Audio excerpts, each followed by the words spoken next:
Hello guys, അങ്ങനെ നമ്മൾ ഇന്ന് രാവിലെ തന്നെ കൈക്കോട്ടും ബക്കറ്റും എടുത്ത് പോകുന്നത് നമ്മളെ പോത്തുംകുട്ടൻ്റെ അടുത്ത് കാണട്ടോ. അപ്പോൾ നമുക്ക് കുറച്ച് പച്ചവെള്ളത്തിൻ്റെ ആവശ്യമുണ്ട്. അപ്പോൾ നേരെ പോത്തുംകുട്ടൻ്റെ അടുത്തേക്ക് പോയി.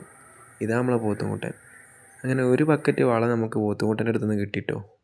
അത് നേരെ നമ്മളെ തോട്ടത്തിൽ കൊണ്ടുവന്നിട്ട് ഇതേമാതിരി ഇതാ ഇളക്കിയിട്ടോ. നല്ലോണം വെള്ളം പാർന്ന് ഇളക്കണം, എന്നാലേ നമുക്ക് ചെടികൾക്കൊക്കെ പാർന്ന് കൊടുക്കുമ്പോൾ നന്നായിട്ട് ചെടികൾ പിടിച്ചെടുക്കുള്ളൂ കേട്ടോ. ഇല്ലെങ്കിൽ അത് അതിൻ്റെ മുരട്ടനെ കിടക്കും, കുറേ കാലം കഴിയതൊന്നും പിടിച്ച് കിട്ടാൻ.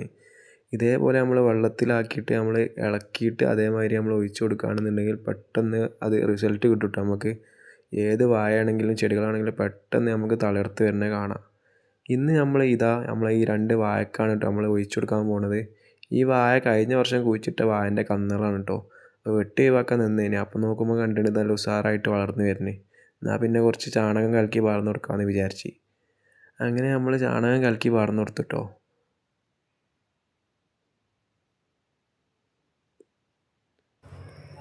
അങ്ങനെ ഇതേമാതിരി നമ്മൾ ഇതിൻ്റെ മുരട്ട് നല്ലോണം കലക്കി പാരണം കേട്ടോ. കലക്കി പാർന്നില്ല എന്താണെന്ന് വെച്ചാൽ ഇതിന് പുതിയ വേരുകൾ പൊട്ടി വരണമെന്നുണ്ടെങ്കിൽ ഇതേപോലത്തെ എന്തെങ്കിലും വളങ്ങൾ ചെല്ലുമ്പോൾ പെട്ടെന്ന് വേര് പൊട്ടി വരും കേട്ടോ. അങ്ങനെ നമ്മൾ നേരെ ഈ ഒരു ചപ്പും ചണ്ടൊക്കെ അതിൻ്റെ മുരട്ടിട്ടായിട്ട് നമ്മൾ എന്താക്കി മണ്ണിട്ട് മൂടാനുള്ള പരിപാടിയിലാണ് കേട്ടോ. ഇതേമാതിരി ഒരു വേസ്റ്റ് നമ്മൾ ഒഴിവാക്കിയില്ല, ഇതൊക്കെ ഇതിൻ്റെ മുരട്ടനിട്ടിട്ട് നല്ലോണം ഉഷാറാക്കിയിട്ട് മണ്ണോട് ഇട്ട് കൊടുത്തിട്ടോ. ഇനി നമുക്ക് കൊല വെട്ടിയാൽ മതി. ഏതായാലും നല്ല ഉഷാറായിട്ട് മണ്ണൊക്കെ നമ്മൾ ഉഷാറായിട്ട് കൊടുത്തേനെ. അങ്ങനെ പണിയൊക്കെ തീർത്ത് നമ്മൾ പള്ളയെ വെച്ചപ്പോൾ 2 വാഴക്കായ ഉണ്ടായിന്, അവൻ തിന്നിട്ട് നമ്മൾ പെരയെ പോയിട്ടോ.